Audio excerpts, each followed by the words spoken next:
She was the most famous woman on earth. From fairy tale bride to estranged royal wife and divorced mother, Diana captivated hearts and headlines. But behind the public facade of royal duty was a hidden, secret life of marital betrayal. Between Diana's spectacular wedding and her televised revelations of adultery lay a saga of turmoil and court rivalry. At the centre of it all was one woman, Camilla Parker Bowles. Charles found his young wife very different from the worldly women he had known before her. Actress Susan George was one. Zoe Sallis was another. There was Lady Tryon, wife of a close friend. She also claimed an affair with Charles. Divorcee Jane Ward was a girl he could date, but not marry. Diana seemed perfect, but proved vengeful, capable of performing her royal duties while plotting to undermine her husband. The aristocratic Diana had grown into a beguiling teenager by her engagement in 1981. She linked her Spencer dynasty to the royal house of Windsor, but by the time of her father's death, 11 years later, her marriage had entered its terminal phase. Charles's enduring love for Camilla and Diana's consequent affairs tore apart the royal couple. Their misery was evident on this, their last tour together in Korea in 1992. The last banquet, the final duties abroad for the couple who were once the great hope of the British monarchy. They lived separate lives. Diana took comfort from other men, including a bodyguard, just 5 years after her dream wedding. She had a long affair with a cavalry officer, the only adulterous relationship she ever admitted in public. There was an intense closeness with an old friend. A private phone call was secretly taped and became known as Squidgygate. She was linked to a famous rugby player and blamed for the end of his marriage.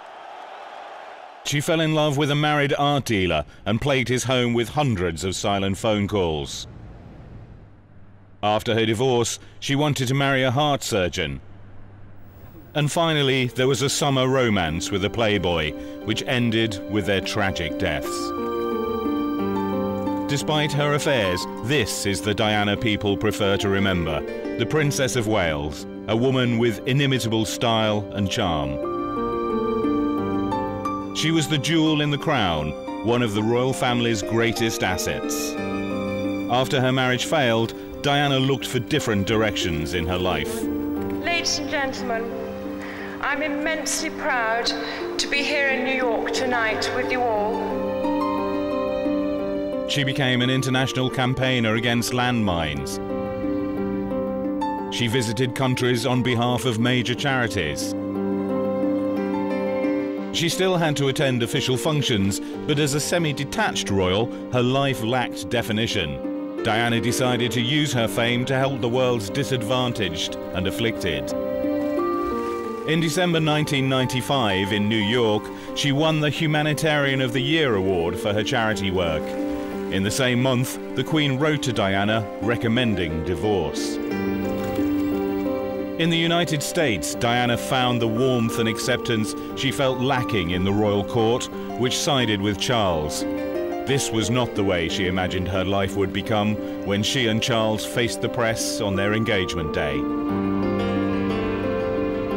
Diana later said, "At the age of 19, you always think you're prepared for everything, and you think you have knowledge of what's coming ahead." She scarcely understood Charles's complex personality. He was a Cambridge graduate. She left school at 16. He'd had torrid romances, some with married women. She had no previous lovers. Charles was 12 years her senior. Diana was almost a child. This nearly mirrored the age gap between Diana's parents when they married. Her father was 30, her mother just 18. Diana's mother, Frances, seen here with baby Diana, shocked society by leaving home and family for another man. I think that Diana's mother could be described as hot-headed and strong-willed. And indeed, she proved that, really, by running off with the second husband, Peter Shandkid, at a time when this was very unusual behaviour. You might have mistresses, lovers, etc., but you stuck with the family and stuck together. A bitter divorce and a child custody battle left Diana, her sisters and brother with their father, a former equerry to the Queen. Her sister Jane's marriage to the Queen's assistant private secretary kept them close to the royal court. Bridesmaid Diana had an idealised vision of her own future. She was brought up, she was very unsophisticated, even for her age in those days. And I mean, that's just the ideal she lived with. She said to lots of people, you know, I'm going to get married and have lots of children and we'll always be together. Diana, who failed her school exams, became a kindergarten assistant in London. She met Charles, then dating her sister Sarah, at the family's ancestral home, Althorpe. I'm sort of met in a ploughed field. Slightly previous to that, but I know. And what did you think then? What was your instant impression, both of you? What did you think about Lady Diana? Well, I remember thinking what a very jolly and amusing and attractive 16-year-old she was. And, I mean, great fun, and bouncy and full of life and everything. And I don't know what you thought of me. Pretty amazing. The press chased Diana during her brief courtship with Charles. They were convinced that at last he had found his future bride. Very few previous girls had been serious contenders. Davina Sheffield was presumed suitable, but her romance with Charles ended when a past affair was revealed. Respectable Jane Wellesley, a duke's daughter, was an early favourite with the Bachelor Prince. After he left university, he was very uptight. He was very worried about getting caught with his trousers down. In those days, he was very dutiful about doing all the right things, being the Prince of Wales, not in besmirching the family reputation in any way. And so he's highly nervous about even approaching girls. So it had to be the other way round. And any woman who could actually grab him by the scruff of the neck and drag him into the bedroom was going to win every time. Charles had a select circle of friends who also enjoyed his favourite sports, hunting, skiing and polo. It was through polo that Charles met the woman who would dominate his life. She was then dating one of his closest friends. Camilla Shand was from the county set, not noble enough to marry a prince in the early 70s, but discreet enough to be a lover. She had an earthiness he found irresistible. The polo fields around Windsor were just filled with these girls who were absolutely desperate to get into bed with Prince Charles. But the only people that he really looked at were the girls who were a bit unusual.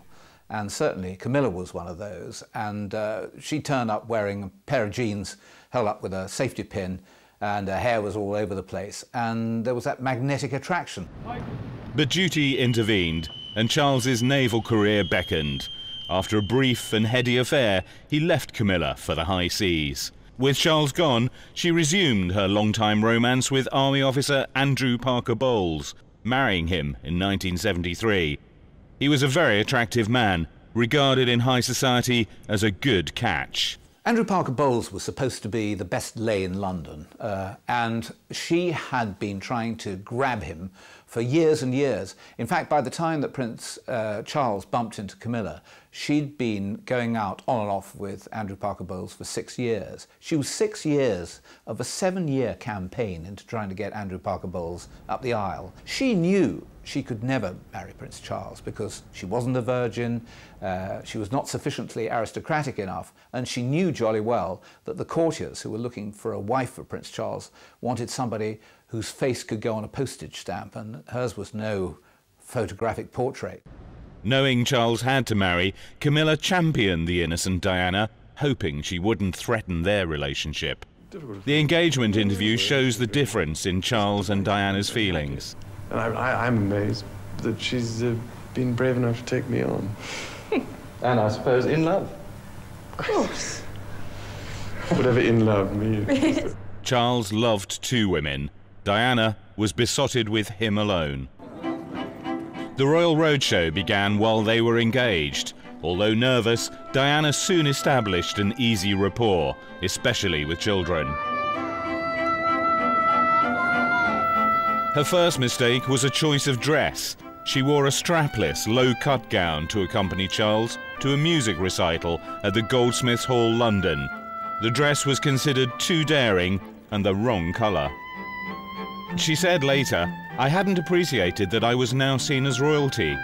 Black, to me, was the smartest colour you could possibly have at the age of 19. It was a real grown-up dress." Camera angles made the dress too revealing. It was fit for a film star, but not a future queen. She should have been given advice beforehand, because actually it's a well-known royal principle that you do not wear black except in mourning. So that's one she shouldn't have done. And number two, of course, the frock was a disaster when you think that the photographers are all going to be peering down her décolletage. And that was something that was picked at the last moment, I think. Princess Grace of Monaco was a guest of honour. She jokingly warned the nervous Diana, "Don't worry, dear, it'll get a lot worse." Diana would receive little help from her husband's family. Princess Margaret liked her very much and did help her and did show her things like, you know, where to put your handbag, how to get out, that sort of practical thing. But on the whole, she was just expected to get on with it. The months before the royal wedding were fraught with tension. Diana grew jealous of Camilla and uncertain about her own role as the Princess of Wales. This was one of Diana's problems, that nobody rushed forward to help her. Nobody seemed to have really thought out a role for her beyond walking up the aisle at St Paul's Cathedral. The Spencers were a proud and noble dynasty, more English and aristocratic than the Germanic House of Windsor. Diana's mother had tried to warn her about marrying Charles's royal position rather than the man. You could say that her family was certainly more English or British than the Windsors, and I think in a way the family would have looked at themselves as more aristocratic, and possibly, I think this has been down the ages, aristocratic view of the Windsors, that they're rather middle class. Diana said of her wedding, "I had such hopes in my heart," but just days beforehand she'd almost called it off because of her fears over Camilla. And walking down the aisle of St Paul's Cathedral, Diana had spotted her rival among the congregation. Camilla would become the third person in the marriage. Swept along by the occasion, Diana hoped that Camilla belonged to the past, but as the royal couple left for their honeymoon, there was another reminder of Charles's mistress. Leading the official escort group was Camilla's husband, cavalry officer Andrew Parker Bowles. A longtime friend of Charles's sister, Princess Anne, he remained part of the gilded circle at the royal court. Years later, people would joke that Andrew laid down his wife for his country by ignoring her affair with Charles. She knew that the best she could be was Prince Charles's mistress, but she was determined, once she got Charles into bed, that she would remain Prince Charles's mistress. She saw that she could do that and have Andrew at the same time, get married to Andrew, have Andrew's children, and still be the Prince of Wales's #1 mistress. On honeymoon aboard the royal yacht Britannia, Diana discovered the hold Camilla had over her bridegroom. Charles had kept photographs of Camilla and a gift of cufflinks engraved with their initials. The newlyweds left Britannia and went to Scotland. Diana's hopes were dashed and she no longer trusted her husband.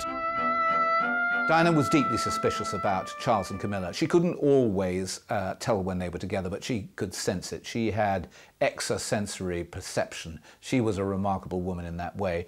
And I don't believe that she knew that the night before the royal wedding that Charles and Camilla were together in bed in Buckingham Palace after the ball. But she could sense it.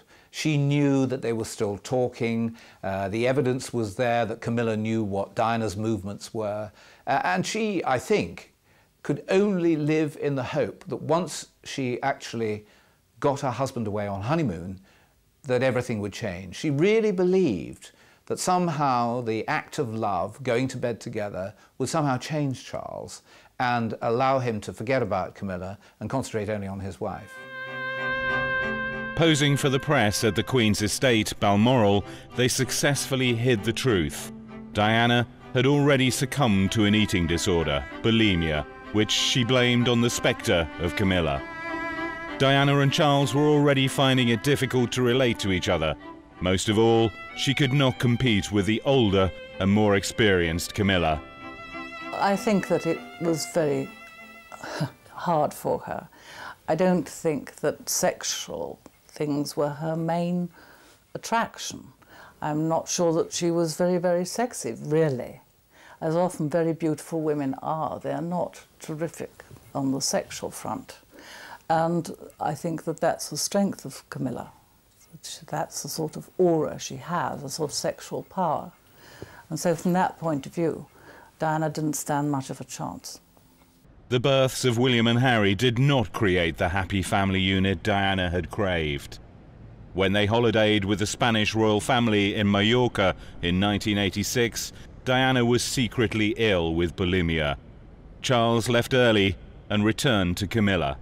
Diana wanted a little girl to complete her family, but after Harry's birth, the marriage was effectively over. I think she terribly wanted a daughter, and there was no way it was going to happen.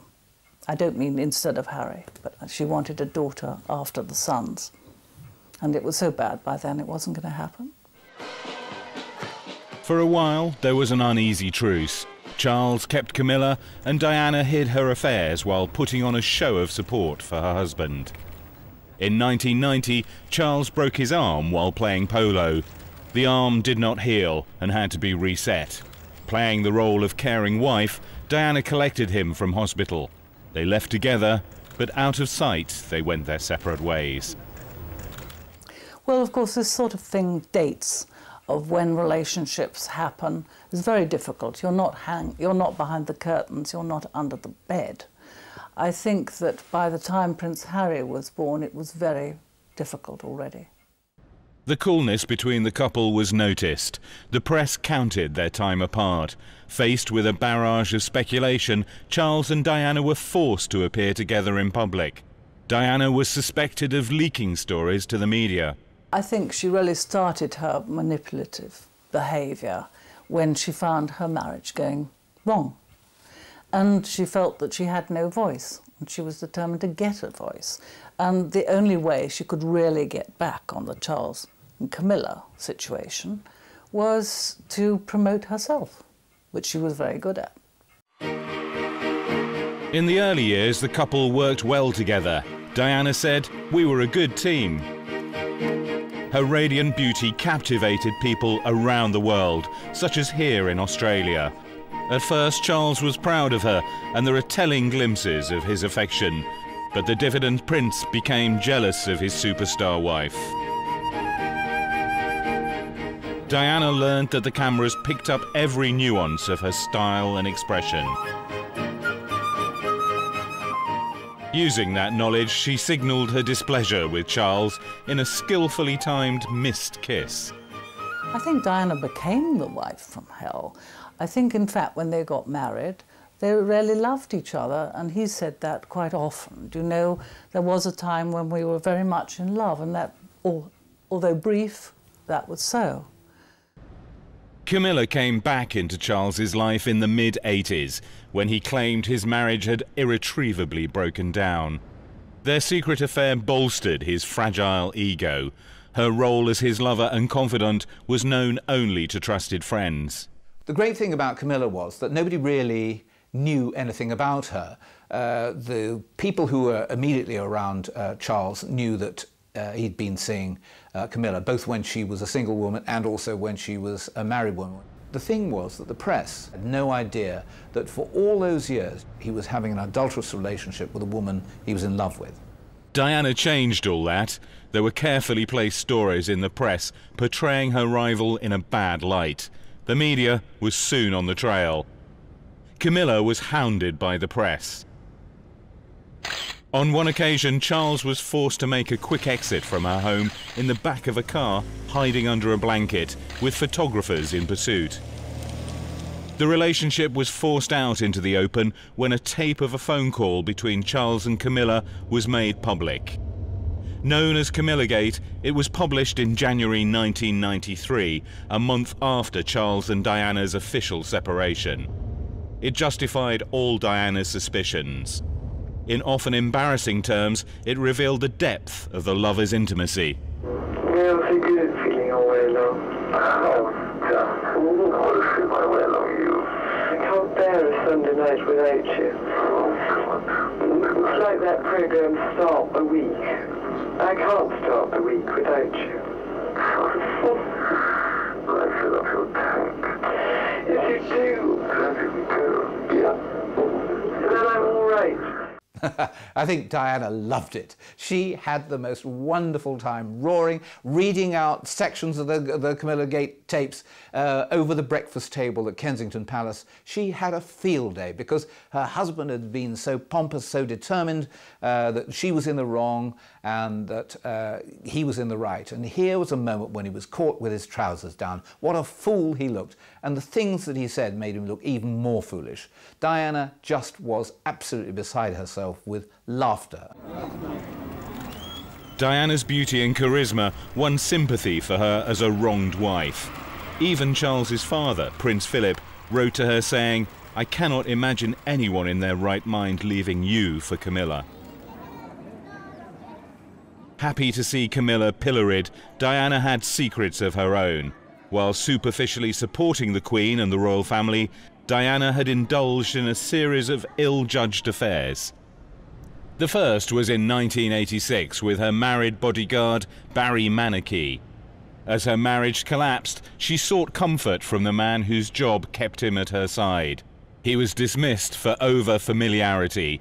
She told some people they were lovers, but she denied the affair to others. I spoke to Diana about it, and I believed her when she said, "Ken, everyone thought that I was having this affair with Manickey. I wasn't.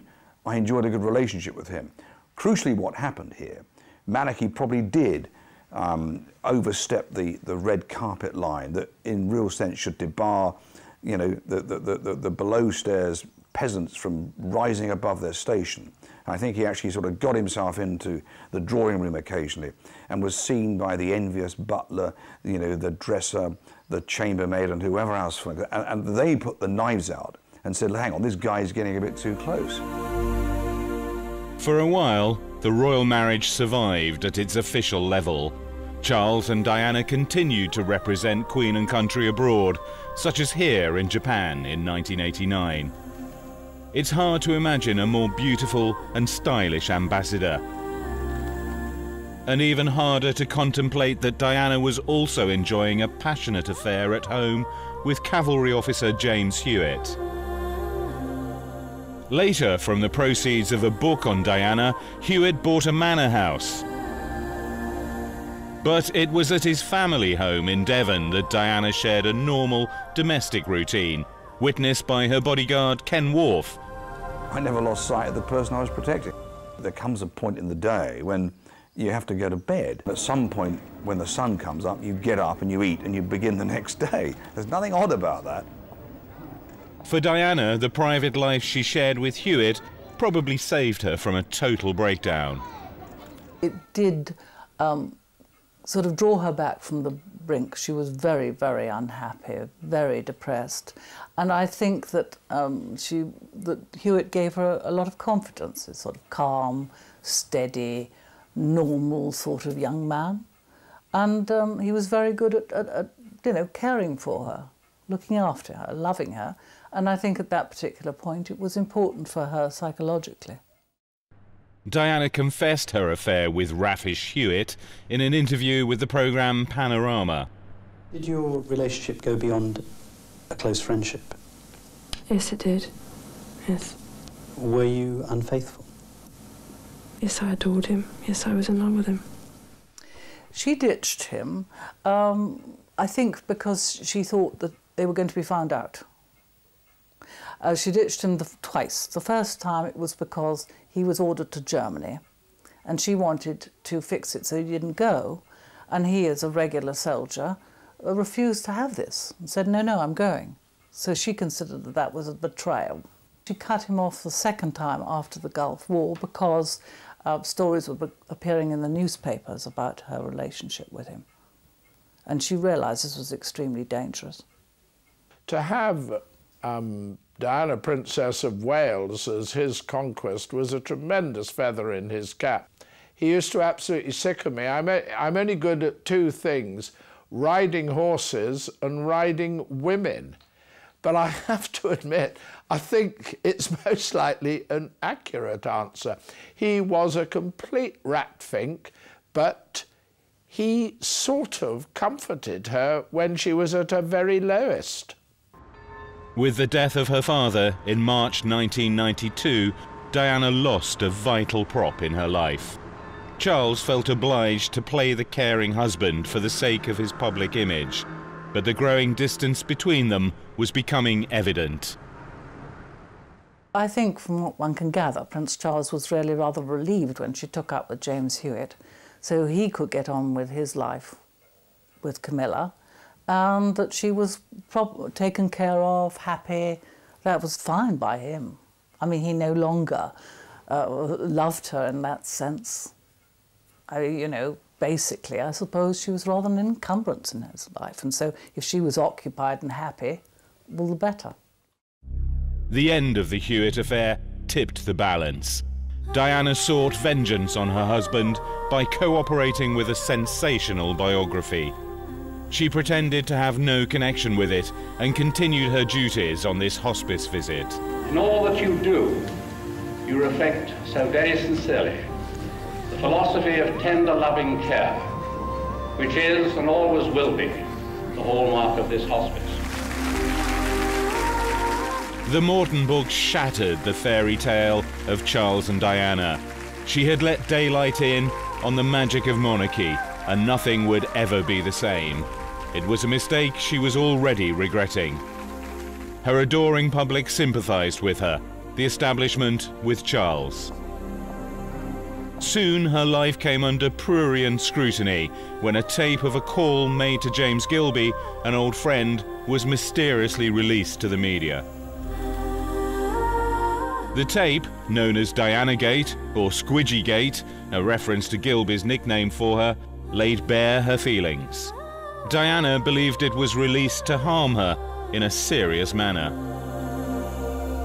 It's just so difficult, so complicated. It makes my life real torture, I've decided. Behind the ceremony of royal life lay deep personal unhappiness. So that was it. I was very bad last and he started blubbing. I just felt really sad and broke. I thought, bloody hell, what have I done for this fucking family? Diana referred to her husband's staff as the enemy. She blamed Charles's friends for putting around stories that she was mentally unstable. Some of them encouraged his affair with Camilla, providing safe houses for trysts. They did nothing to help save the royal marriage. I think perhaps they should have tried and thought that this marriage was important to the monarchy and important to the people of this country, and it shouldn't have been allowed to go wrong.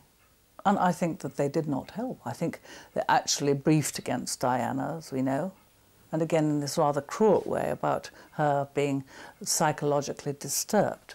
I think that though they were good friends to him, they did do quite a lot of harm. Diana had some foolish liaisons, including one with rugby player Will Carling. She was linked to his marriage breakdown. I was told actually very, very recently, which surprised me, that he'd spent and had been seen quite often with Diana up at a beach hut that the royal family own up on the Norfolk coast, quite near Sandringham, and that they'd been together up there quite a lot.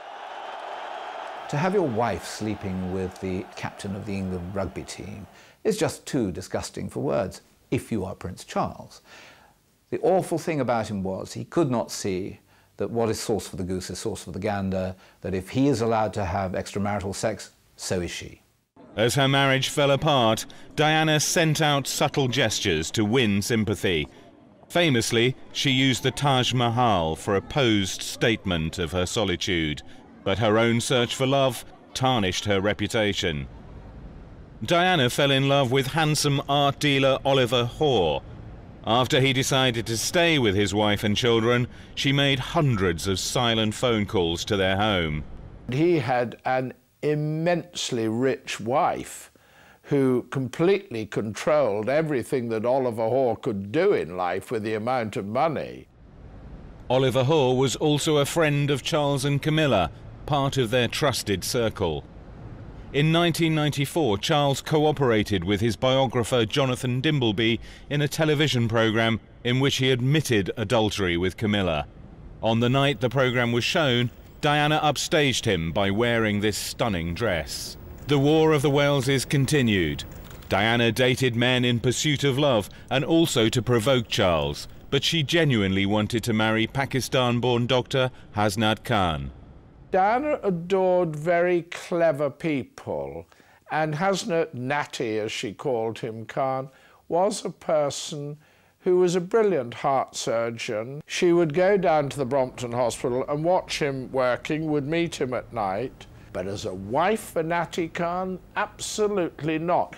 And I think the fact that he sort of kept her at a distance, I think it absolutely infuriated her. She could not believe that somebody could be so cool towards her, and it made her more and more keen. What she really wanted was companionship, adulation, to be seen on the arm of somebody who would irritate her husband. And this really was at the root of much of her actions. She was determined to pull her husband by the tail, and so she did.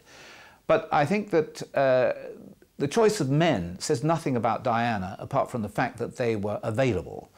None of them, I would say, would have been an ideal consort for her for the rest of her life. I think that she was so unhappy and she was searching for a solution all the time. And I think an awful lot of people do that. I certainly have been to a fortune teller at an unhappy period of my life. And I think that's what she was doing, looking for an answer, looking for a way out, looking for a solution, and anything that made her feel better and kept her going, really. Charles and Camilla took holidays abroad, such as this one in Turkey in 1989. Photographs of the couple proved that Diana was not inventing their affair. At a private party that summer, she challenged Camilla over her relationship with Charles, but nothing changed. There were trips to Florence. Charles and Camilla visited this house, given to her great-grandmother Alice Keppel by King Edward VII. There, Camilla shared Charles's passion for painting. But Camilla had a rival. Lady Tryon was also close to Charles. He called her Kanga, a name she chose for her London boutique. She died soon after Diana. I think Charles always needed a sounding board.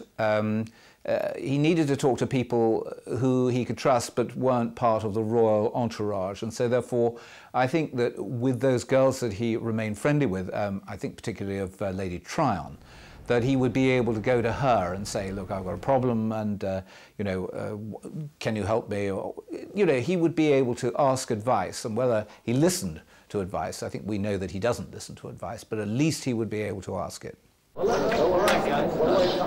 Perfect. Although she made mistakes, Diana sought out opinions and ideas from those around her, not only from her private secretary, but from ordinary staff like Ken Wharf, her police bodyguard, seen here with her relaxing at the British Embassy during a solo tour of Egypt. She even said to him, "If anything happens to me, you'll let people know what I was really like, won't you?" Diana was always asking a lot of people for advice. I mean, to her credit, she sort of never soldiered on, based solely on what she thought that she should do. I mean, for my part, it was almost constantly she'd say, well, what do you think of this, Ken? I mean, I've got to do this, what do you think? Always actually bouncing ideas off. And she was prepared to listen to those answers. And I think that was the same of private secretaries. It was the same of anybody. And she'd bounce these ideas off regularly to the chef even, to her dresser or to the chauffeur. I mean, she was quite happy to share the fun and try and air the knowledge of everybody. And it worked. Bodyguard Ken Wharf accompanied Diana, then officially separated from Charles, on a visit to Nepal on behalf of the Red Cross and the Leprosy Mission in 1993. She was a tremendous asset because she had this amazing ability to speak to people across a huge social and political spectrum. And that wasn't something that she was taught because nobody actually told her anything. Diana picked all this up herself.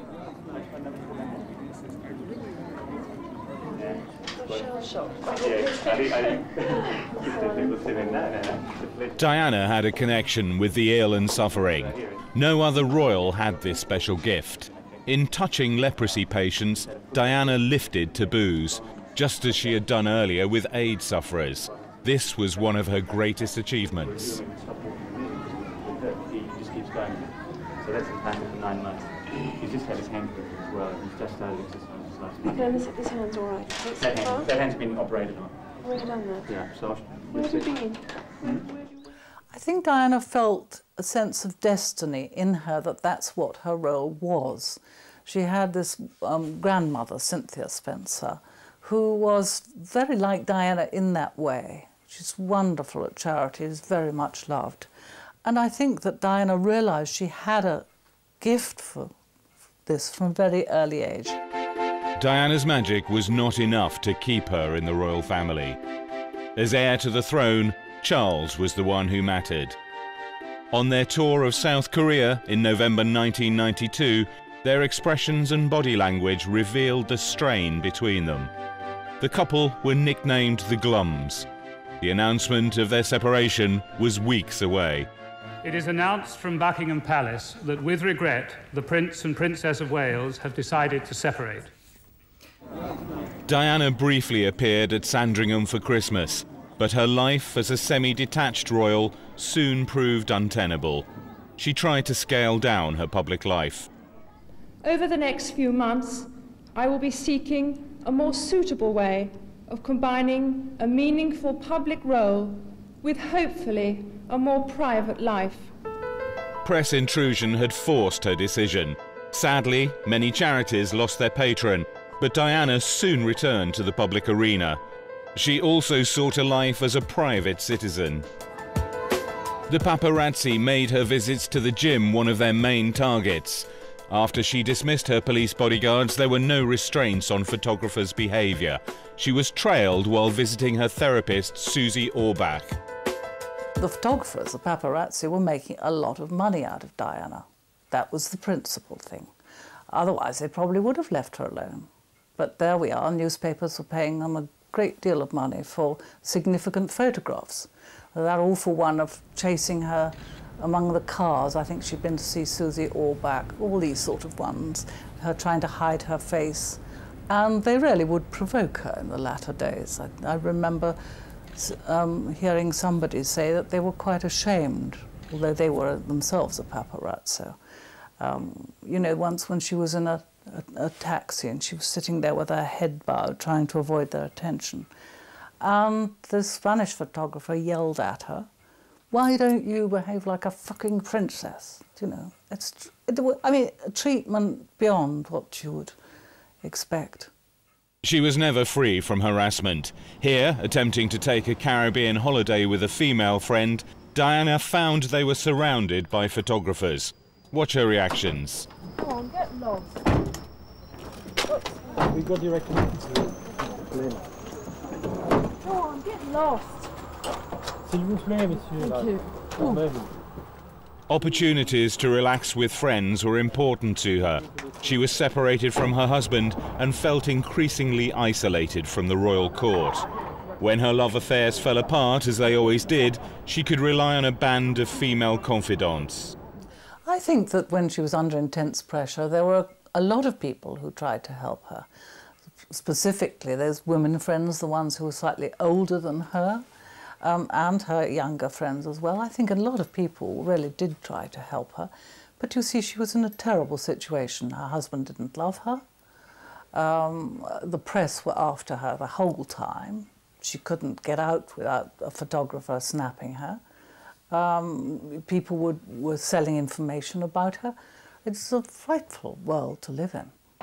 Camilla's life also fell under media scrutiny. Tougher than Diana, she showed a more robust approach to the press. Watch her reaction. Hello. my bullwhip at you in a minute. Promises. The year after Charles's admission of adultery, Diana took part in the television programme Panorama. Do you think Mrs. Parker Bowles was a factor in the breakdown of your marriage? Well, there were 3 of us in this marriage, so it was a bit crowded. Diana also questioned Charles's suitability for kingship. The Queen had to draw a line under the impossible situation between her son and his estranged wife. In doing so, she went against Diana's wishes. I don't want a divorce, but obviously we need clarity on a situation that has been of enormous discussion over the last 3 years in particular. So all I say to that is that I await my husband's decision of which way we are all going to go. The crowds loved Diana. The establishment supported Charles. The Queen's intervention was not popular, but the War of the Waleses had polarised the country. I think the Queen was quite right to insist on a divorce because the situation had become so appalling in terms of public relations for the monarchy and privately for the children that really only a break could help. I think it was the only answer by then. With the divorce, Diana lost the title Her Royal Highness, along with many of the privileges of royalty. Without the palace's smooth machinery to make arrangements, she had to rely on her friends. A financial settlement of £17 million did not fully compensate for the loss of her royal status.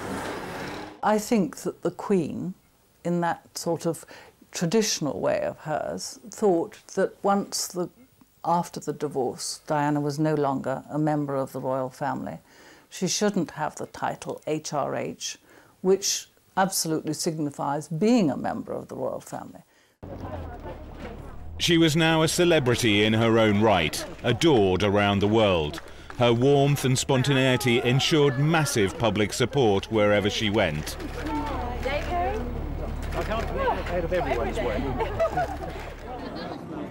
Cast aside by British high society, Diana searched other cultures for personal fulfilment. She had visited Pakistan in 1991 and returned shortly before she died to raise money for a cancer hospital. She admired much about the people she met. She was attracted, I think, by the sort of solid family values that she saw in Muslim countries. I think that was one of the principal things. Diana cast off her old life symbolically by selling her dresses for charity. Among the lots was the dress she wore the night Charles admitted his affair with Camilla. The auction at Christie's, New York, raised £3.5 million. For you, sir. A new life and a new wardrobe for the new world. Diana reinvented her image with considerable skill. Although she was a woman alone, she still had the allure of royalty. Added to that was her glamour and a delightfully flirtatious manner. This was the Diana Americans loved, a powerful woman with celebrity appeal. I think Diana felt very much at home in America, where women really, perhaps not so much now, but certainly used to be powerful as compared with how they are in Europe. And they have much better life experience than European women. They're not supposed to sit behind the curtains being a good mother. So I think Diana would certainly identify with that, and she had a lot of close, important American friends. Ladies and gentlemen, I'm immensely proud to be here in New York tonight with you all. Among the impressive figures Diana met in the USA was Henry Kissinger, who called her a princess in her own right, who aligned herself with the ill, the suffering and the downtrodden. Winning the Humanitarian of the Year award was a huge achievement, but it didn't prevent her divorce, and it didn't gain for Diana the role of roving ambassador that she wanted. I think she was a wonderful ambassador. I can't think of anybody who would have been better, because not only was she wonderfully photogenic, but she was empathetic.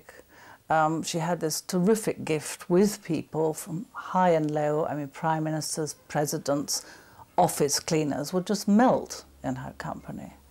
And she had this terrific gift of being able to convey caring, human and personal warmth. In January 1997, Diana visited Angola to raise awareness of landmines. This didn't please the establishment in Britain. Her detractors called her a loose cannon. Diana defended her actions. 3, firing. Virginia, I'm only trying to highlight a problem that's going on all around the world. Diana and Charles shared custody of their sons, but family events were rare. William's confirmation in May 1997 was the last time they were all seen together. She faced a lonely summer in London. Her boys were with Charles. The Hasnat Khan affair had ended. She was ready for fresh adventures and a new romance. The whole of August she was going to be on her own. She got no arrangement. She was facing an entire month, sitting at Kensington Palace, clicking her heels, the loneliest woman in the world. An invitation to the south of France to spend time at the sumptuous holiday home of tycoon Mohammed Al Fayed was too good to refuse. There she fell for Dodi Fayed, the son of her Egyptian-born Muslim host. It would be a controversial affair, and people had mixed feelings about Dodi. He was a cocaine user. He was, I don't know, he'd done a day's work in his life, but he was very charming. And women liked him, and he was sympathetic, and I don't think he pushed himself. I don't think sex was high on his agenda. And I think Diana rather liked that, didn't want somebody pushing in too fast. The couple cruised aboard the Fayed yacht Johnny Cowell. Wherever they went, photographers appeared. Even when they were out at sea in the Mediterranean, somehow the press seemed to know their destination in advance. Rumours still abound that Diana herself tipped off favoured pressmen to send back signals to Charles and Hasnat Khan, the men who had let her down. With the pictures came a twist in the story. The couple had been to the Paris home of the late Duke and Duchess of Windsor, now owned by the Fayeds. After revisiting the Windsor villa, Diana and Dodi stayed at the Paris Ritz Hotel, also owned by Dodi's father. Security cameras captured the couple's last hours. Trying to avoid the waiting paparazzi at the front of the Ritz, they devised a plan. Henri Paul, the Ritz head of security, would drive them from the back exit. Driven at high speed, their car crashed in a tunnel. I absolutely believe that if she'd had proper security that night of August the 31st in Paris, that accident would never have happened, because proper Scotland Yard protection would have never let Henri Paul get in that car and drive it, and certainly not at that speed. Dodi and Henri Paul were killed outright. Diana died in hospital from her injuries. A royal plane brought back Diana's body to a unique funeral for a unique person. A royal flag draped her coffin. In the procession were William and Harry, Charles, Philip, and Diana's brother, Earl Spencer, who paid tribute to his sister in a rousing speech. It is a point to remember that of all the ironies about Diana, perhaps the greatest was this. A girl given the name of the ancient goddess of hunting was, in the end, the most hunted person of the modern age. I think that people have become really involved with Diana in a personal way from the day of the wedding. And I think that she had got this terrific pull with people who didn't know her. And I think that they found it just a sort of unbelievable tragedy, which it was, and ended in a way that I suppose an unbelievable tragedy should end. Perhaps if Shakespeare were alive today and wrote Diana's story, it would make his finest tragedy.